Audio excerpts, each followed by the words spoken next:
I love you, domnișoară, și sunt very mâhnit, căci when I speak engleză, you râzi necontenit. I know ești englezoaică, but it isn't important.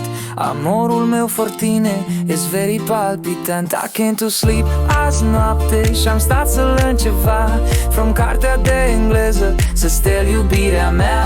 Ar fi atât de bine, but you see, nu-i chiar așa, căci you speak what I can spune, dar mai zi și tu ceva.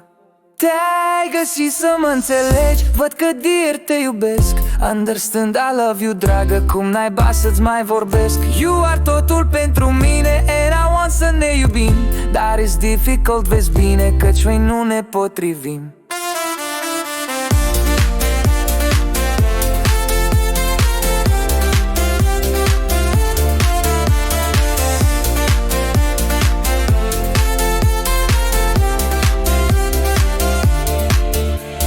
Clar să încep mai bine, uite Shakespeare, Juliet.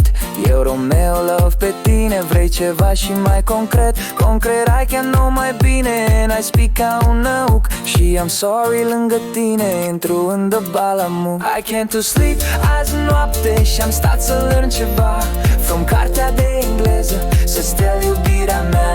Ar fi atât de bine, but you see, nu-i chiar așa, căci eu speak what I can spune, dar mai zi și tu ceva. Te-ai găsit să mă înțelegi, văd că dear te iubesc.